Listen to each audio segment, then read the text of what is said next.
আপনারা দেখছেন SR24x7 news. আমরা এটা প্রত্যেক বছর করে থাকি।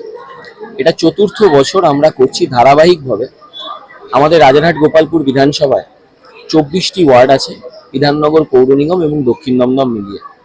এই 24টি ওয়ার্ডের প্রত্যেকটি ওয়ার্ডে একটি করে রক্তদান শিবির এবং আরও 6টি রক্তদান শিবির বিভিন্ন শাখা সংগঠনের দ্বারা আমরা এই গোটা বিধানসভার বিভিন্ন প্রান্তে আয়োজন করি।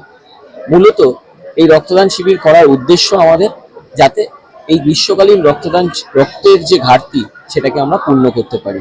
স্বাভাবিকভাবে তৃণমূল কংগ্রেসের কর্মীরা এটা অঙ্গীকারবদ্ধ যে সারা বছর যাতে মানুষের পাশে বিভিন্ন ক্ষেত্রে আমরা থাকতে পারি, সেটারই একটা লক্ষ্য নিয়ে এই কর্মসূচি। দেখুন, এটা আমরা বরাবরই জানি গ্রীষ্মকালে রক্তের দেখা দেয়, রক্ত কম পাওয়া যায়, কারণ আমরা জনপ্রতিনিধি, আমাদের রোজই কিছু না কিছু এই কাজ করতে হয়। সেই জন্য এটা মমতা ব্যানার্জি অনুপ্রেরণাটা আমরা অনেক বছর ধরে করছি।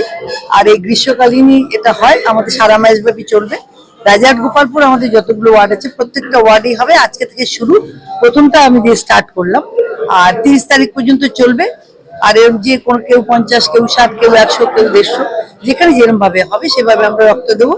কারণ আমাদের এটাই হচ্ছে যে আমরা মানুষের পাশে দাঁড়িয়ে মানুষের জন্য কাজ করব। আর আমার দিদি মমতা বন্দ্যোপাধ্যায় উনি সবসময় যেভাবে মানুষের জন্য কাজ করেন, আমরাও চেষ্টা করি ওনাকে ফলো করে যেভাবে মানুষের পাশে দাঁড়িয়ে মানুষের জন্য কাজ করা। ওদের মনে করুন আমি 2009 সাল থেকে এসেছি, ধরুন 2009 থেকে চলছে। আমি এর সঙ্গে ওতপ্রোতভাবে জড়িত 2009 থেকে। এমনি দেখুন, আমাদের যেমন মনে করুন স্টুডেন্ট যারা ভালো রেজাল্ট করে তাদের একটা গিফট দেওয়া, যারা গরিব মানুষ আছে, ছেলে মেয়েরা আছে, তাদেরও বছরে আমরা একটা গিফট যেভাবেই হোক, জিনিস দিয়ে হোক, খেলা সামগ্রী হোক, টাকা দিয়ে হোক, সেভাবে করি। আর তাছাড়া এমনি প্রতিনিয়ত আমাদের তো কারো ওষুধের জন্য দিতে হয়, তারপর হসপিটালে ভর্তি করতে হয়, কারো মনে করুন বই খাতা নেই, বই খাতা কিনে দিই, এগুলো তো আমাদের প্রতিদিনকার ব্যাপার, এগুলো আমাদের সবার জন্য করতেই হয়। আর কোনো মানুষ অসুস্থ হলে মধ্যরাত্রে যদি একটা অ্যাম্বুলেন্সও দরকার হয়, সেটাও আমাদের কিন্তু দাঁড়িয়ে থেকে করতে হয়। রক্তদানের উদ্দেশ্যে এভাবে যে ওনাদের সবচেয়ে প্রথমে ধন্যবাদ জানাবো, কারণ রক্তদাতা রক্ত না দিলে কিন্তু রক্তদান উৎসব কোনোদিনে সফল হয় না। আর রক্ত কিন্তু কখনো তৈরি করা যায় না, ওটা মানুষের শরীরেই উপরওয়ালার নির্দেশেই যেমন তৈরি করেছেন, রক্তটা সেভাবেই আসে। আর সেই একটা যে রক্ত, সেই রক্তটা মানুষের প্রয়োজন, সেই রক্তটা তারা মনের দিক থেকে যে আমার রক্ত দিয়ে একটা রোগী ভালো, এই যে মানসিকতা, তাই জন্য আমি তাদের ধন্যবাদ জানাবো। এবং প্রতি বছর যেন তারা সুস্থ সবল থাকেন, এভাবে রক্ত দিয়ে মানুষের পাশে দাঁড়ায়। কিছু নেই, আমি তো বললাম আমার বক্তব্যে যে আমি সকলকে ধন্যবাদ জানাই। আজকে প্রথম দিন অঞ্জনা জেঠিমা, মানে আমাদের অঞ্জনা রক্ষিত, আমাদের 21 নম্বর সাউথ দমদম মিউনিসিপ্যালিটি 21 নম্বর ওয়ার্ডের পৌর প্রতিনিধি, তার উদ্যোগে আজকে প্রথম রক্তদান শিবিরে আমাদের 1 মাস ব্যাপী সেটা আয়োজন করা হয়েছে। এবং বিগত 4 বছর ধরেই আমরা এই রক্তদান শিবির করে আসছি।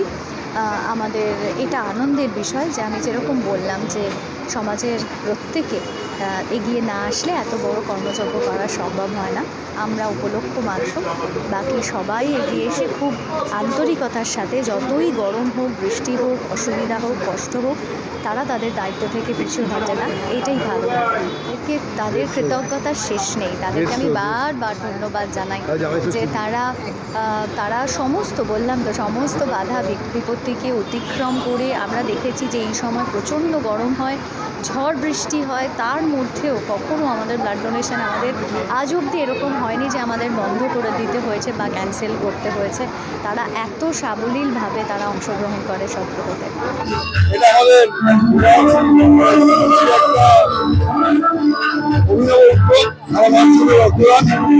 পশ্চিমবঙ্গের একমাত্র এই বিধানসভাতে এটা হয়ে থাকে। এছাড়াও তো আমরা রক্তদান করি, কিন্তু এইটা আমাদের মধ্যে আলাদা আমরা আছি জামাই ষষ্ঠীর দিন আমাদের চ্যালেঞ্জ ছিল এটাকে ভালো করে করার জন্য। আমার মনে হয় আমরা সহযোগিতা করতে পেরেছি। আমরা এই জন্য সবাইকে ধন্যবাদ জানাই যারা রক্ত দিল, সহযোগিতা করবো, যারা আমাদের সঙ্গে আমাদের ভূমিকা, প্রত্যেকে অসংখ্য ধন্যবাদ। আপনারা জানেন যে একটা মেলা হয়, 10 দিনের মেলা হয়, 20 দিনের মেলা হয়। আমাদের এটা 30 দিনের রক্তদান উৎসব শুরু হয়ে গেল রাজারহাট গোপালপুরে। 30টা রক্তদান 30 দিনে হবে, 24টা ওয়ার্ডে, এবং আমাদের মাদার সংগঠন, মহিলা সংগঠনের আরো 4টে করবে, মোট 30টা রক্তদান শিবির হবে। আজকে মূলত শুরু হলো। আমি বিশেষ করে প্রণবদে এবং অঞ্জনা রক্ষিতকে ধন্যবাদ জানাবো যে আজকে আপনারা জানেন জামাই ষষ্ঠী, সেটাকে উপেক্ষা করেও যে এত মানুষ এখানে রক্তদান করতে পারে, এটা আমি সত্য অবাক হয়ে গেছি দেখে। আমি তাদের দুজনকে ধন্যবাদ জানাবো। এবং অদিতি মুন্সির যে মস্তিষ্ক প্রসূত যে উৎসব, যে আমার মনে হয় না সারা ভারতবর্ষে কোথাও হয় যে সারা মাস ধরে রক্তদান শিবির, এটা তাকেও ধন্যবাদ জানাবো। এবং আমাদের নেতা দেবরাজ চক্রবর্তীকে, যার তত্ত্বাবধানে মূলত আমরা এই কাজটা করে থাকি, তাকেও ধন্যবাদ জানাই। আর বিশেষ করে আপনাদের মাধ্যমে যারা রক্ত দিচ্ছেন তাদেরকে ধন্যবাদ জানাই।